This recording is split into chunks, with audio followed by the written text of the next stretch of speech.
ஸ்ரீ ஆண்டாள் அழகர் பொறியியல் கல்லூரி வழங்கும் இலக்கு நிகழ்ச்சி தொடர்கிறது.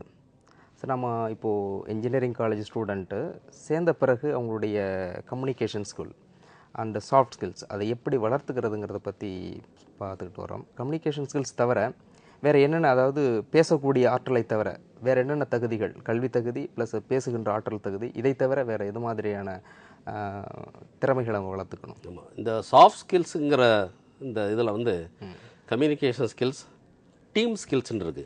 டீம் ஸ்கில்ஸ்லாம் வந்து ஒரு குழுவில் வந்துட்டு வேலை டீம் பிளேயராக இருக்கிறது ஒன்று, டீம் லீடராக இருக்கிறது ஒன்று. ஸோ இந்த ரெண்டு தகுதிகளும் ரொம்ப அவசியம். ஆனால் இது வந்து வளர்த்துக்கொள்ளக்கூடிய தகுதிகள் தான் அது. இப்போ ஆட்டிடியூட் அப்படின்னு எடுத்துட்டிங்கன்னா வந்து அதை மாற்றுறது வந்து கொஞ்சம் கஷ்டம். இந்த டீம் ஸ்கில்ஸுக்கு வந்து நம்ம கல்லூரியில் வந்துட்டு என்ன ஒன்று, சின்ன ஒரு ப்ராஜெக்ட் ஒன்று கொடுக்கலாம். அதில் வந்துட்டு ஒரு டீம் லீடர், அவர் வந்து டீம் பிளேயர்ஸ் அப்படின்னு சொல்லிட்டு அவங்க மானிட்டர் பண்ணாங்க எப்படி வேலை செய்கிறாங்கன்னு. அதே மாதிரி நிறைய ஈவெண்ட்ஸ் இருக்கும், ஸ்போர்ட்ஸ் டே இருக்குது, அப்புறம் சிம்போசியம் நடக்குது. இதில் எல்லாம் பையங்க வந்துட்டு கலந்துக்கிட்டோம்னா தான் அந்த வந்து டீம் ஸ்கில்ஸ் வந்துட்டு வளரும். அது வந்து ரொம்ப எல்லா எல்லா நிறுவனங்களும் எடுத்துட்டிங்கன்னா எல்லாமே டீமில் தான் வேலை செய்கிறாங்க. அதில் வந்துட்டு ஒருத்தர் டீம் லீடர் இருப்பார், மற்றவங்க கீழே வேலை செய்வாங்க, ஒருத்தருக்கு வந்து கோஆர்டினேஷன் இதெல்லாம் இருக்கணும். இந்த டீம் சக்ஸஸ் ஆனால் தான் வந்துட்டு நிறுவனம் வந்து சக்ஸஸ் ஆகும். அதனால் இந்த டீம் ஸ்கில்ஸ் வந்து ரொம்ப எதிர்பார்க்குறாங்க. நீங்கள் ப்ராஜெக்ட் பற்றி வந்து கேம்பஸ் ஸ்டூடெண்ட் கேள்வி கேட்பாங்க. அதில் வந்து இது எத்தனை பேர் டீம், நீங்கள் வந்து என்ன, what is your role in the project அப்படிங்கிறத சொல்லணும். என்ன நான் ஒருத்தன் தான் பண்ணேன், மீதி ஒருத்தன் பண்ணலை அப்படிங்கிற அந்த கேள்விக்கு பதில் வந்ததுன்னா அது விரும்புகிறது கிடையாது. அதை எதிர்பார்க்க மாட்டேன். ஆமாம், அதில் நீ எந்தளவுக்கு ஒரு 5 பேர் இருந்தால் நீ டேலண்டடாக லீடிங் எப்படி பண்ணியிருக்க அப்படிங்கிறத அவங்க எதிர்பார்க்கறது. டீம் ஸ்கில்ஸ் வந்து ரொம்ப முக்கியம். அதுவும் வந்து சாஃப்ட்வேர் கம்பெனிஸ் எடுத்துட்டிங்கன்னா டீம் இல்லாமல் எந்த கம்பெனியுமே இல்லை. ஸோ வந்துட்டு டீம் லீடர், அது எந்த ஒரு வேலையுமே வந்து ஒரு டீம், ஒரு குழுவோடு அமைந்து தான் செயலாற்றுறாங்க. இப்போ நீங்கள் சொன்னீங்களே, இது தவிர வந்து ஆட்டிடியூட் அது வந்து மாற்றக்கூடியதா? ஆட்டிடியூடுங்கிறத வந்துட்டு மாற்றலாம். அதாவது வந்துட்டு ஒரு மோசமான ஆட்டிடியூடுங்க பெனல்ட்டி அண்ட் ரிவார்டு அப்படி நீங்கள் கொடுத்தீங்கன்னா வேலையில் கொடுத்தோம்னா, ஸோ அது அவார்டு இருக்குது அப்படின்னா வந்துட்டு ஓகே இதை வின் பண்ணணும் அப்படின்னு சொல்லி இது இருந்தால் தான் ப்ரொமோஷன் அப்படின்னு இருக்கும்போது எல்லாமே நல்லா வந்துட்டு எல்லாமே வந்து தகுதியானவங்க தான். அதை முழுசாக வந்துட்டு அந்த திறமையில் வந்து வெளிப்படுத்தணும். ஸோ அப்படி வெளிப்படுத்துவாங்க. இப்போ வந்து பெனல்ட்டி இருக்குது அப்படின்னா இதில் சரியாக பண்ண முடியல, நம்மளை அனுப்பிச்சுடுவாங்க அப்படின்னு ஒன்று இருந்ததுன்னா உண்மையிலேருந்து பயந்துக்கிட்டு வேலை செய்வாங்க. ஸோ தட்டி கொடுத்து வேலை செய்கிறது ஒன்று இருக்குது, பயந்துட்டு வேலை செய்கிறது ஒன்று இருக்குது. ஸோ ஆட்டிடியூடுங்கிறது வந்துட்டு அந்த கம்பெனியும் பொறுத்து தான் இருக்குது. ஸோ வந்து நல்ல ஆட்டிடியூட் இருக்கணும், நல்லா வந்துட்டு திறமைகளை வந்து வெளிப்படுத்தணும். அப்படின்னா தான் வந்து அந்த கம்பெனிலேருந்து மேலே போக முடியும். நீங்கள் பல்வேறு நிறுவனங்களுக்கு பலதரப்பட்ட மாணவர்களை அனுப்பி இருக்கிறதால ஒரு முக்கியமான கேள்வி கேட்க வேண்டியது இருக்குது. அதாவது இப்போது டிகிரி முடித்த பிறகு வந்து ஸ்டூடெண்ட்ஸை செலக்ட் பண்ணி எடுத்துடுறாங்க. அப்படி எடுத்த மாணவர்கள் அனைவருமே அதே நிறுவனத்தில் தொடர்ந்து வச்சுக்கிறாங்களா? டெவலப்மெண்ட்டோட அவங்கள வந்து படிப்படியாக உயர்த்துறாங்களா? இல்லை சேர்ந்த சில நாட்களில் வந்து சரியில்லை அப்படின்னு ரிஜெக்ட் பண்ணுற விஷயங்கள் நடந்திருக்குதா? ஆமாம், அதாவது எந்த நிறுவனத்துலேயுமே வந்து காஸ்ட் டு த கம்பெனின்னு ஒன்று இருக்குது. ஒரு ஆளை வந்து என்கேஜ் பண்ணுறதுக்கு வந்து இவ்வளோ செலவாகுது அப்படின்னு இருக்குது. தொடர்ந்து இதை பற்றி பேசலாம். ஒரு அழைப்பு காத்திருப்பில். வணக்கம். வணக்கம் வணக்கம் வணக்கம் எங்கேருந்து பேசுகிறீங்க? உங்கள் பேர் என்ன? திண்டுக்கல்லிருந்து பாஸ்கரன் பேசுகிறேன் சார். பாஸ்கரன், ஐயா கிட்ட உங்கள் கேள்வி கேளுங்க. Okay sir. என் பொண்ணு 186 cut off mark sir. Okay. Sports கோட்டாவுக்கு அப்ளை பண்ணியிருக்கேன். சரிங்க. இந்த ஸ்போர்ட்ஸ் கோட்டாவில் வந்து mark subject mark cut off mark எடுத்துக்கிறாங்களா இல்லை ஸ்போர்ட்ஸ் மார்க் மட்டும் எடுத்துக்கிறாங்க? இது ஸ்போர்ட்ஸ் கட் ஆஃப் மார்க்கு பற்றி தெரியணும்னா உங்களுக்கு அந்த ரேங்கிங் இன்னும் போடலை. சரிங்க சார். ஆமாம், ரேங்கிங் போட்டால் வந்து அதுக்கப்புறம் தான் வந்து தெரியும் என்ன கட் ஆஃப் வாங்குறாங்க, என்ன இது வரும்னு தெரியும். இல்லை இது எடுத்துக்கிறாங்கல்ல சார் சப்ஜெக்ட் கட் ஆஃப்? அதுக்குன்னு சில தனியாக இருக்குது. ஸ்போர்ட்ஸு, மிலிட்ரி மென் சர்வீஸ், இந்த மாதிரி சில அக்கேஷனல் இருக்குது. மெயின் அதில் வந்து அவங்களுடைய கேட்டகரியில் என்ன மார்க் எடுத்துகிட்டு கட் ஆஃப் ப்ளஸ் அது எந்த அடிப்படையிலன்னு அண்ணா பல்கலைக்கழக தரப்பட்டியல் வரிசை உங்களுக்கு வெளியிடுவாங்க. அதில் பார்த்து நீங்கள் தேர்வு செய்யலாம். அழைத்தமைக்கு நன்றி பாஸ்கரன் சார், அழைத்தமைக்கு நன்றி. நம்ம அதாவது ஒரு நிறுவனம் வந்து தேர்வு செய்த மாணவர்களை கூட சில நேரங்களில் வெளியேற்றக்கூடிய சூழல்ங்கிறத பற்றி சொல்லிக்கிட்டு இருக்கோம். அது எந்த மாதிரி, ஏன் அந்த மாதிரி பண்ணுறாங்க? அது வந்து ஒரு சில நிறுவனங்கள் வந்து இப்போ முதல்ல வந்து ஒரு சில கேள்விகளை கேட்டு வந்து அவனை வந்து எடுத்துடுறாங்க, பையனை எடுத்துடுறாங்க. அது காலையில் வர்றாங்க, ஈவினிங் வரும்போது வந்து ஆஃபர் லெட்டர் கொடுத்துட்றாங்க. ஸோ குறைந்தபட்ச நேரத்தில் வந்துட்டு அவங்க ஆளுங்கள் எடுக்கிறாங்க. ஆனால் அவங்களோட எக்ஸ்பீரியன்ஸ் வந்து ரொம்ப ஜாஸ்தி. ஒரு 1000 பேர் இன்டர்வியூ பண்ணியிருப்பாங்க, 2000 பேர் இன்டர்வியூ பண்ணியிருப்பாங்க. அங்கே போய் பெர்ஃபார்மன்ஸ் அப்படிங்கும்போது ஒரு சிலர் பண்ணுறதில்ல. பெர்ஃபார்மன்ஸ் பண்ண முடியும், பட் அவங்க வந்து பண்ணுறதில்ல. ஸோ அந்த மாதிரி இருக்கும்போது வந்து அவங்க ரிசல்ட்டை டெலிவர் பண்ணாட்டி கம்பெனிக்கு வந்து நஷ்டம். அதனால் வந்துட்டு ஒரு சில கம்பெனிலாம் அப்படி ரிஜெக்ட் பண்ணுவாங்க. அந்த மாதிரி ரிஜெக்ஷன்ஸ் வந்து ஒரு சில கம்பெனிலாம் இருக்குது. நிறைய அது போன்ற நிகழ்வுகளை தடுப்பதற்கு என்ன மாணவர்கள் எப்படி தயார் செய்து கொள்ள வேண்டும்? படிப்படியாக ஒரு நிறுவனத்தில் சேர்ந்து அதே மாதிரி இல்லாமல் அடுத்தடுத்த பதவி உயர்வுக்கு அவங்க எப்படி வளர்த்துக்கணும் ஆரம்ப காலகட்டத்தில்? ஏன்னா கல்லூரி படிக்க போதே அது போன்ற திறமையை வளர்த்துக்கிட்டால் தான் வந்து முன்னேற முடியும். தொடர்ந்து இதை பற்றி பேசலாம். ஒரு அழைப்பு காத்திருப்பீர்கள். வணக்கம். Hello, good evening sir. வணக்கம் மேடம். உங்கள் பேர் என்ன, எங்கேருந்து பேசுகிறீங்க? ஷர்மிளா ஃப்ரம் சென்னை. சென்னை, பேர் என்ன? ஷர்மிளா. ஷர்மிளா. சார்ட்ட உங்கள் கேள்வி கேளுங்க. சார், என்னோட கட் ஆஃப் வந்து 120. எனக்கு அண்ணா யூனிவர்சிட்டியில் மட்டும் தான் அப்ளிகேஷன் போட்டிருக்கேன். எனக்கு கிடைக்குமா? 120-ஆ? என்ன கேட்டகரியில் வரீங்க? எஸ்சி. எஸ்சி. சரி, என்ன கோர்ஸ் எதிர்பார்க்குறீங்க? ட்ரிபிள் இல்லாட்டி மெக்கானிக்கல். சிவில் இல்லைனா மெக்கானிக்கல். எஸ்சி கேட்டகரியில் வராங்க. 120 மார்க். நீங்கள் இதுக்கு வந்து கொஞ்சம் பொறுமையாக இருக்க வேண்டும். இந்த தரப்பட்டியல் வந்த உடனே தான் கரெக்டாக நம்ம வந்து கண்டுபிடிச்சு சொல்ல முடியும்.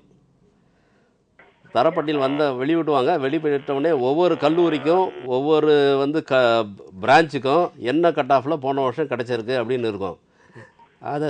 அதை பார்த்துட்டு தான் வந்து நம்ம வந்து கிடைக்குமா இல்லையான்னு பார்க்க முடியும். நீங்கள் வந்து அது ஹோம் ஒர்க்கு இப்போ பண்ண ஆரம்பிச்சிடணும். இது வந்து கிடைக்கும், இது இல்லை என்றால் அடுத்து எந்த கல்லூரியை நம்ம தேர்வு செய்வது, அப்படி ஒரு 5 கல்லூரிகளே வரிசைப்படுத்தி வச்சுக்கோங்க. அப்படியா சார்? ஆமாம் சார். ட்ரிபிள் இ பற்றி சொல்லுங்கள் சார். Triple E. ஆ, ட்ரிபிள் இக்கு வந்துட்டு நீங்கள் கம்பெனி கேம்பஸ் வளாக தேர்வுகளில் எடுத்துட்டிங்கன்னா, இப்போ பெரிய சாஃப்ட்வேர் கம்பெனி வந்து ட்ரிபிள் இ வந்து எடுக்கிறாங்க. அதாவது சர்க்கியூட் பிரான்ச்சஸ்ன்னு சொல்லுவாங்க. Computer science, IT, triple E, ECE, ENI இதெல்லாம் வந்து சர்க்கியூட் பிரான்ச்சஸ். இந்த சர்க்கியூட் பிரான்ச்சஸ் வந்து இந்த சாஃப்ட்வேர் கம்பெனியை வந்துட்டு விருப்பப்பட்டு வந்து நிறைய பேர் எடுப்பாங்க. அது வந்துட்டு நீங்கள் வந்து சாஃப்ட்வேர் கம்பெனிக்கு வேலைக்கு போகலாம். அது இல்லாமல் வந்துட்டு வெளியே வந்துட்டு பெரிய இந்த இன்ஜினியரிங் கம்பெனிகள் இருக்குது. சீமென்ஸ் இருக்குது, ஆல்ஸ்டோம், அதாவது எலக்ட்ரிக்கல் மேனுஃபேக்சரிங் கம்பெனிஸ் இருக்குது, தெர்மல் பவர் ஸ்டேஷன்ஸ் இருக்குது. ஸோ இதில் வந்து வேலைவாய்ப்புகள் வந்து நிறைய ஜாஸ்தியாக இருக்குது. ஸோ அதுலேயும் நீங்கள் உங்கள் கையில் தான் இருக்குது. நீங்கள் வந்து சாஃப்ட்வேர் தான் போகணும் அப்படின்னா போகலாம். இந்த மார்க்குக்கு என்ன கிடைக்குதோ அதுக்கு படித்து சேர்ந்த பிறகு வந்துட்டு நீங்கள் வந்து ஐடிக்கு போகணுமா இல்லாட்டி இன்ஜினியரிங் கம்பெனிக்கு போகணுமாங்கிறது நீங்கள் முடிவு பண்ணி. அழைத்தமைக்கு நன்றி ஷர்மி அவர்களே. இப்போது நம்ம வந்து ஏற்கனவே வந்து ஒரு கோர்ஸ் எடுத்து அதில் செலக்ட் ஆகி ரிஜெக்ட் பண்ணுறாங்க இல்லையா, அது போன்ற மாணவர்கள் எப்படி தரத்தை வளர்த்துக்கணும், அவங்களுடைய திறமையை வளர்த்துக்கணும் அப்படிங்கிறத பற்றி பேசணும். அதனுடைய உங்களுடைய பதில் என்ன? இல்லை, இது வந்து முதல்ல வந்து ஒரு கம்பெனியில் போய் வந்து சேர்ந்த உடனே நம்ம எவ்வளோ சீக்கிரம் வந்துட்டு சிஇஓக்கு வந்து ஆக முடியும் அப்படிங்கிற வந்து ஒரு எண்ணத்தோடு தான் வந்து கம்பெனியில் வந்துட்டு போய் சேரணும். அதுக்குரிய திறமையில் இன்றைக்கி வந்துட்டு பெரிய கம்பெனிகள் இந்த காக்னிசன்ட் எடுத்துட்டிங்கன்னா டிசோசான்னு இருக்கிறாரு. அவர் வந்து ரொம்ப இளைஞர் தான் அவர். அதே மாதிரி டிசிஎஸ்ல எடுத்துட்டிங்கன்னா வந்துட்டு அவரும் வந்து சிஇஓவாக இருக்கிறவர் வந்து அவரும் வந்து வயசு கம்மி தான். ஸோ இளைஞர்கள் வந்து பெருமையான ரொம்ப வேலைவாய்ப்பு வந்து மேலே போகிறதுக்கு நிறைய ஆப்பர்ச்சுனிட்டிஸ் இருக்குது. அதாவது முந்தி வந்து வயசு அதிகமாக இருந்தால் தான் அந்த போஸ்ட்டுக்கு உரியவர்கள் அப்படிங்கிற ஒரு நிலைமை வந்து 55-60 வயசுல தான் பெரிய போஸ்ட்டு வர முடியும்னு இருந்தது. ஆனால் இப்போது அந்த நிலைமை தலைகள் இப்போ வந்துட்டு திறமையும் அறிவும் இருந்தால் யார் வேணாலும் திறமையும் அறிவு இருந்தால் வந்துட்டு வயது வந்து ஒரு வரம்பல்ல. ஸோ வந்துட்டு வானமே இல்லைங்கிற மாதிரி வயது வந்து ஒரு வரம்பல்ல. நீங்கள் திறமையை அறிவு இது பண்ணிக்கோங்க, நீங்கள் மேலே போயிட்டு இருக்கலாம். கண்டிப்பாக. ஸோ வந்து ரிஜெக்ஷனுக்கு வந்துட்டு என்ன காரணங்கள் இருக்குன்னு தெரிஞ்சு வச்சுக்கிட்டு அதை வந்து கல்லூரியில் படிக்கும்போதே வந்துட்டு அதை வந்து அந்த ரிஜெக்ஷனுக்குரிய தேவையான கேரக்டர்ஸ் எல்லாம் வந்து எலிமினேட் பண்ணிடணும். அது இல்லை, எலிமினேட் பண்ணி நல்ல ஸ்கில்ஸை வந்து வளர்த்துக்கணும். தொடர்ந்து பேசலாம். ஒரு அழைப்பு காத்திருப்பில். வணக்கம். ஹலோ. வணக்கம் மேடம். எங்கேருந்து பேசுகிறீங்க? உங்கள் பேர் என்ன? நான் கோடம்பாக்கத்துலேருந்து பேசுகிறேங்க சார். சாந்தி பேசுகிறேங்க சார். சாந்தி மேடம், சார்ட்ட உங்கள் கேள்வி கேளுங்க. சாந்தி மேடம், என்னோட சன்னோட medical cut off 196.50 sir. Okay madam. 196.50. Okay. இது கவர்மெண்ட் கோட்டாவில் கிடைக்குங்களா சார்? என்ன கேட்டகரியில் வரீங்கம்மா? BC category sir. BC. So இன்னும் அண்ணா பல்கலைக்கழகத்தில் இதை பற்றி வேறு கவுன்சிலிங்லேயும் மெடிக்கல்லையும் இன்ஜினியரிங்லேயும் அதை பற்றி கட் ஆஃப் வெளியிடலாமா? Okay sir. வெளியிடலை. நீங்கள் பொறுமையாக காத்துருந்தா. நீங்கள் லாஸ்ட் இயர் எந்த கட் ஆஃபில் வந்து போயிருக்குன்னு பாருங்கள், அனலைஸ் பண்ணி பாருங்கள். அதை விட 1-2 மார்க் முன்னாடி பின்னாடி இருக்கலாம். அந்த ரேஞ்சில் தான் இருக்கும். ஸோ லாஸ்ட் இயர் வந்து நீங்கள் நெட்டில் போய் பார்த்தீங்கன்னா அண்ணா யூனிவர்சிட்டி கவுன்சிலிங்கில் போட்டு கட் ஆஃப் ரேஞ்சு பார்த்தீங்கன்னா இருக்கும் உங்களுக்கு. Okay sir. அந்த கட் ஆஃப் பார்த்தீங்கன்னா 1 2 முன்னணி பின்னாடி இருக்கும். மேபி அதுக்கு தகுந்த மாதிரி நீங்கள் அழைத்தமைக்கு நன்றி சாந்தி மேடம். சார் இப்போது அதே மாதிரி இப்போ ஆரம்ப காலகட்டத்தில் ஒரு தொடர்ந்து நீங்கள் இந்த பிளேஸ்மெண்ட் ஆஃபீஸர்ஸ்லேயே இருந்து இருக்கிறதுனால ஒரு சில இதில் நான் கேள்விப்பட்டிருக்கேன், ஒரு இன்டர்வியூ பண்ணாமே ஒரு மாணவர்கள் நடந்து போகிறத வச்சே வந்து இது நல்ல ஸ்டூடெண்ட் அப்படின்னு ஒரு ஜஸ்ட் ஒரு 5 மினிட்ஸ்லேயே ஜட்ஜ் பண்ண முடியும் அப்படின்றாங்க. அது எப்படி அது? அதாவது அகத்தின் அழகு முகத்தில் தெரியும் அப்படின்னு சொல்லுவாங்க. இது வந்து அந்த காலத்திலே இருக்குது. இந்த கம்பெனிகள் இந்த இன்டர்வியூகள் வர்றதுக்கு முன்னாடியேவும் தமிழில் வந்துட்டு சொல்லிட்டாங்க, அகத்தின் அழகு முகத்தில் தெரியும் அப்படின்னு. ஸோ அதை மாதிரி இப்போ இன்டர்வியூ பண்ணுறவங்க வந்துட்டு ஒரு ஹியூமன் ரிசோர்ஸஸ் ஸ்பெஷலாக இருக்கணும், இல்லாட்டி வந்து ப்ராஜெக்ட்லேருந்து வர்றவங்களா இருந்தாலும் எத்தனையோ 1000 பேரை வந்து இன்டர்வியூ பண்ணியிருப்பாங்க, எத்தனையோ கேள்விகளை கேட்டிருப்பாங்க. ஸோ அதுக்கு வந்து பதில்கள் வந்திருக்கும். இவங்க எப்படி போய் சேர்றாங்க அப்படின்னு வந்து தெரிஞ்சிடும். ஸோ அதனால் வந்துட்டு இந்த ஆளுங்களை பார்த்தோன்னே வந்துட்டு கண்டுபிடிச்சலாம், இவங்க வந்துட்டு எப்படி வேலை செய்வாங்க, இது பண்ணுவாங்க அப்படின்னு ஒரு அளவு தெரிஞ்சிடும். உட்கார்ந்துருக்கிறது ஆட்டிடியூட், நடந்து வர்றது, அவங்களுடைய பழக்க வழக்கங்கள். ரெஸ்யூம்ங்கிறது செல்லிங் டாக்குமெண்ட். அந்த செல்லிங் டாக்குமெண்ட்ல வந்து இவங்க என்ன பண்ணியிருக்காங்க தெரியும். ஒரு பையன் வந்து ஒரு பிரசன்டேட்டிவ் பேப்பர் டெக்னிக்கல் சிம்போசியம் அப்படின்னு போட்டிருப்பான், இன்னொருத்தன் வந்துட்டு 1 ஃபர்ஸ்ட் ப்ரைஸ் அப்படின்னு போட்டிருப்பான். ஸோ அதே மாதிரி வந்து வேரியஸ் ஆக்டிவிட்டீஸ் இருக்கு. ஹாபிஸ் ஒருத்தரோட போடுவாங்க, ஒரு சில ஹாபிஸ் ஒன்றும் இருக்காது. தொடர்ந்து இதை பற்றி பேசலாம். ஒரு அழைப்பு காத்திருப்பீர்கள். வணக்கம். ஹலோ பிரியா. வணக்கம், எங்க இருந்து பேசுறீங்க, உங்க பேர் என்ன? பிரியா பேசுறேன். சொல்லுங்க மேடம், சார்ட்ட உங்க கேள்வி கேளுங்க. Hello sir. வணக்கம்மா, சொல்லுங்கம்மா. சார் என் கட்டா 154.5. 154.5. ஓகே. எனக்கு சென்னை நியர்பை காலேஜ் கிடைக்குமா இன்ஜினியரிங்? சென்னையில் சென்னை நியர்பை காலேஜஸ் அப்படி கிடைக்குமா? அண்ணா யூனிவர்சிட்டி அப்ளை பண்ணி அண்ணா பல்கலைக்கழகத்தில் கிடைக்குமா? அண்ணா பல்கலைக்கழகத்தில் வந்துட்டு எந்த கேட்டகரி நீங்கள்? பிசி. பிசி. அது அண்ணா பல்கலைக்கழகத்தில் வந்துட்டு அந்த மெயின் கல்லூரிகள் இருக்குது, 3 கல்லூரிகள். அதில் வந்துட்டு கிடைப்பது சிரமம், வருகிறேன். சென்னையில் இல்லை, சென்னை கிட்ட அந்த காலேஜஸ் கிடைக்குமா? சென்னையில் இருக்க காலேஜஸ் உங்களுக்கு கிடைக்கும், சென்னையில் இருக்க காலேஜஸ் கிடைக்கும். அதாவது வந்துட்டு டயர் 2 டயர் 3 இந்த மாதிரி கல்லூரிகள் இருக்குது, அதில் கிடைக்கும். ஓகே, அழைத்தமைக்கு நன்றி பிரியா அவர்களை. நிலையத்திற்கு வந்திருந்து உங்களுடைய பொன்னான நேரத்தை ஒதுக்கி இங்கே நேர்களுக்கு பல்வேறு விதமான சந்தேகங்களுக்கு விடையளித்தமைக்கு நிலையத்தின் சார்பாகவும் நேர்களின் சார்பாகவும் மனமார்ந்த நன்றியை தெரிவித்துக் கொள்கிறோம். கேப்டன் டிவிக்கு வந்து என்னை நன்றியை தெரிவித்துக் கொள்கிறேன். இளைஞர்களுக்கு வந்து வழிகாட்டி என்கின்ற ஒரு இந்த நிகழ்ச்சி வந்து எல்லாருக்கும் ரொம்ப பிரயோஜனமாக இருக்கும்னு நினைக்கிறேன். ஸோ வாய்ப்பு தந்தமைக்கு மிக்க நன்றி.